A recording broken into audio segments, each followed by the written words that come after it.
आज के इस वीडियो में हम बात करेंगे लुपिन के Q4 के रिजल्ट के पहले जो एक ब्रेकआउट आने की पॉसिबिलिटी दिख रही है, क्या उसमें कोई ट्रेड बनता है, ट्रेड लेना चाहिए नहीं लेना चाहिए, उसके बारे में हम डिस्कस करेंगे। वीडियो इन्फॉर्मेटिव लगे, पसंद आए तो नीचे एक लाइक का बटन है, फ्री है, क्लिक कर दीजिए, हमें भी मोटिवेशन मिलेगा। चैनल को सब्सक्राइब नहीं किया, सब्सक्राइब कर सकते हैं।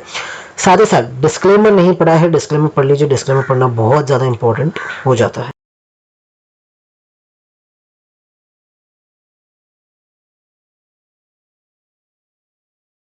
बात करें लुपिन के Q4 की रिजल्ट की, तो लुपिन के Q4 के रिजल्ट्स आज आने वाले हैं। अहेड ऑफ द रिजल्ट्स की अगर हम बात करें, स्टॉक अच्छा खासा एक करेक्शन दे चुका है। One of the weakest stock मैं कह सकता हूँ फार्मा में लुपिन है, बायोकॉन है, बायोकॉन के बाद लुपिन आता है जो सबसे ज़्यादा वीक चल रहा है। 2020 के हाईस को भी उसने ब्रेक नहीं कर पाया। जो 2020 में हाई लगे थे पहले अहेड ऑफ द फॉल, वो भी अभी तक उसने ब्रेक नहीं किया, मतलब ब्रेक करके ऊपर गया लेकिन अभी उसके नीचे काम कर रहा है और लोस के आसपास कर रहा है। जो 2020 के अंदर लोस लगे थे 500 के आसपास, उसके बहुत नजदीक मैं नहीं कहूंगा, लेकिन हाँ आसपास काम कर रहा है लुपिन का काउंटर।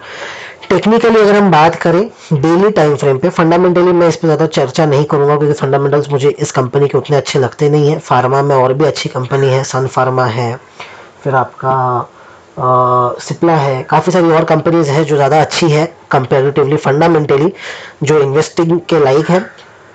लेकिन अगर किसी को शॉर्ट टर्म गेन ट्रेडिंग के हिसाब से, ट्रेडिंग व्यू कैप्चर करना है, तो उसके हिसाब से अगर मैं बात करूं तो डेली टाइम फ्रेम के ऊपर तो एक अच्छा वाला ब्रेकआउट मिल चुका है काउंटर में। ये जो ब्रेकआउट मिला करीब करीब 720 के आसपास मिला है, ये जोन के आसपास मिला, 707 708 के आसपास इस जोन में एक ब्रेकआउट मिला।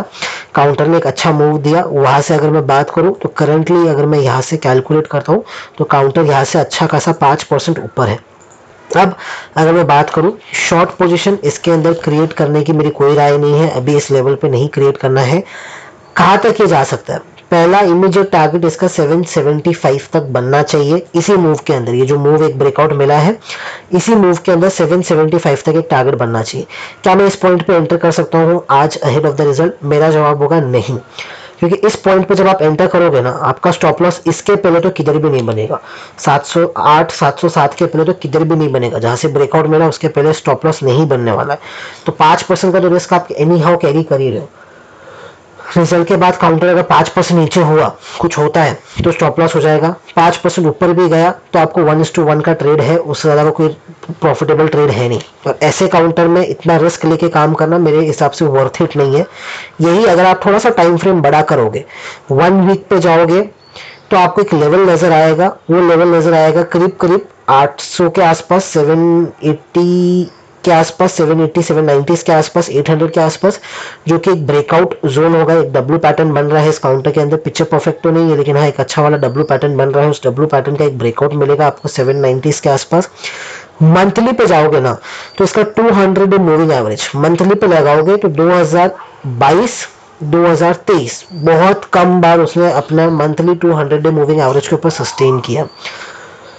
वो नंबर क्या निकल के आ रहा है? वो नंबर भी निकल के आ रहा है करीब करीब 770 के आसपास। तो एक अच्छा ट्रेड इसके अंदर, इस काउंटर के अंदर बनेगा 770 पार करने के बाद ही। 770 775 अगर आप देखोगे तो ये डब्ल्यू पैटर्न का एक ब्रेकआउट होगा। ये जो डब्ल्यू पैटर्न वीकली पे आपको दिख रहा है, यहाँ से जो कि शुरू हुआ है, अगर मैं यहाँ से इस डब्ल्यू पैटर्न की बात करूँ, यहाँ से शुरू हुआ, ऊपर गया, नीचे आया, एंड अगेन ये ब्रेकआउट करने की कोशिश कर रहा है।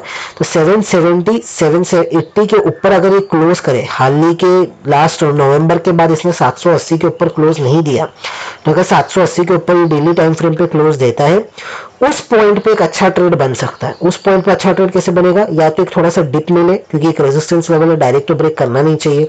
अगर रिजल्ट के बाद कर दे तो नो डाउट, लेकिन फिर भी अगर ये डायरेक्ट ब्रेक नहीं करता है, यहाँ से थोड़ा सा डिप लेता है, डिप लेने के बाद आपको 770 760 के आसपास मिलता है, वहां पर एक अच्छा ट्रेड बन सकता है।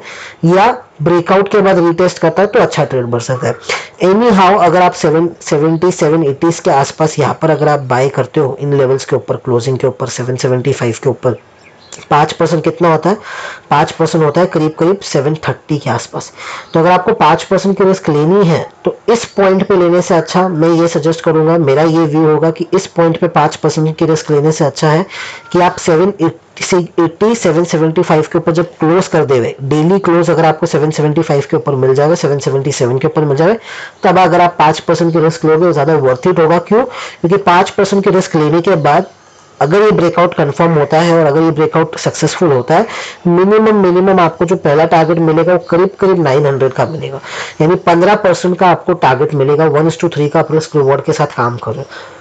ट्रेडिंग में रिस्क रिवॉर्ड बहुत ज्यादा इंपॉर्टेंट होता है, लोग इसको नजरअंदाज कर देते हैं, बिना रिस्क रिवॉर्ड के काम करते हैं, रिस्क रिवॉर्ड के बिना काम नहीं चलता है। यहाँ पे 5% का अगर मैं रिस्क ले रहा हूँ तो मेरे को मैक्सिमम रिवॉर्ड 5% का ही मिल रहा है, जिसके ऊपर कंफर्म होगा नहीं होगा हमें पता नहीं, ब्रेकआउट मिलेगा नहीं मिलेगा पता नहीं।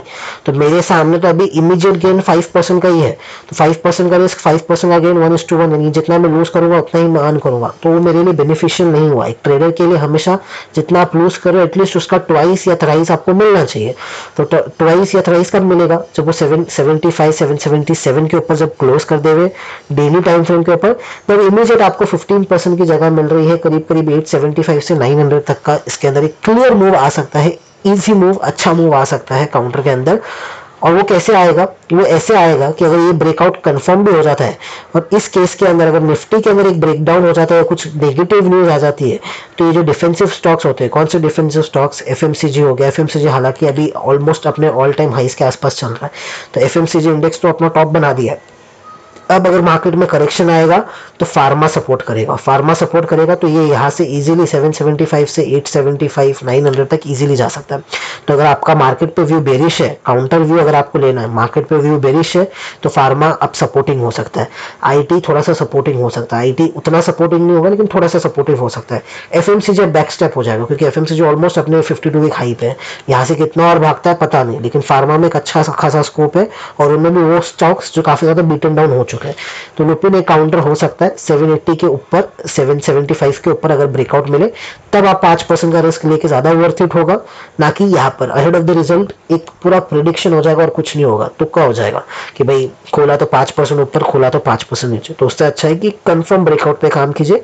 हाँ, ये जरूर है कि जिनके पास है काउंटर होल्ड कीजिए, उनको घाई नहीं करनी है बेचने की। उनके लिए जो स्टॉप लॉस निकल के आएगा वो 705 का निकल के आएगा इंट्राडे में, जहां से ये ब्रेकआउट कंफर्म हुआ था। इंट्राडे में नहीं, सॉरी, डेली क्लोजिंग बेसिस के ऊपर अगर ये 705 के नीचे वापस क्लोज करता है तो एग्जिट कर जाइए। एट कॉस्ट जो भी आपने एंट्री किया उस पर एग्जिट कर जाइए। फ्रेश एंट्री ब्रेकआउट पे बनाइए, उससे पहले नहीं बनाइए। धन्यवाद।